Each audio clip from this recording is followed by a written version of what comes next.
এক ছিল এক ভয়ানক সুন্দরবন যেখানে সব পশু ছিল বিশাল। সেখানে ছিল এক বিশাল বাঘ যার গর্জনে কেঁপে উঠত বন।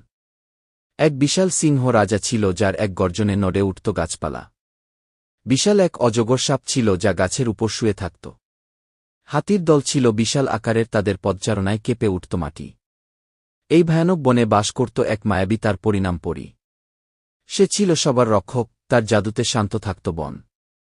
একদিন বিশাল এক কুমির নদী থেকে উঠে এল আর জল কাঁপিয়ে তুলল। বিশাল এক চিতা ছুটে এল, তার দৌড়ে গাছের পাতা উড়ে গেল।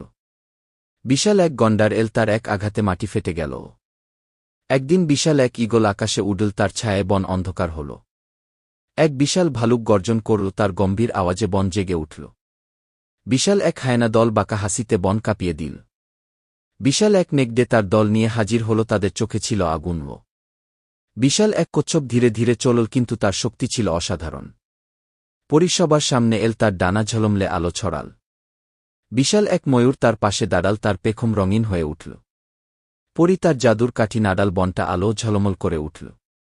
বিশাল সব পশুরা পরীর সামনে শান্ত হয়ে গেল। বিশাল এক হরিণ এসে বলল, এই বন আমাদের, একসাথে শান্তিতে থাকি। বিশাল এক বানর গাছে চড়ে উঠল, আনন্দে নাচতে লাগল। বিশাল এক ময়না পাখি গাইতে লাগল, তার সুরে বন মুগ্ধ হল। বিশাল এক কাকাতুয়া উড়ে গেল পরীকে ধন্যবাদ জানিয়ে। বিশাল এক হাঙর নদীতে লাফ দিল, সে জানুত বনের শান্তি ফিরেছে। বিশাল এক শিয়াল এসে বলল, এই বন আমাদের সবারও। বিশাল হাতির দল আনন্দে নদীতে স্নান করল। বিশাল সিংহ রাজা গর্জন করে বলল, এখন থেকে কেউ আর ভয় পাবে না। বিশাল সব প্রাণীরা একসাথে খেলতে লাগল, আনন্দে মাতল বন। পরিণাম পরী আকাশে উড়ে গেল সুন্দরবনকে আশীর্বাদ দিয়ে। আর সেই ভয়ানক সুন্দরবন পরিণত হল এক মায়াবী সুখের রাজ্যে।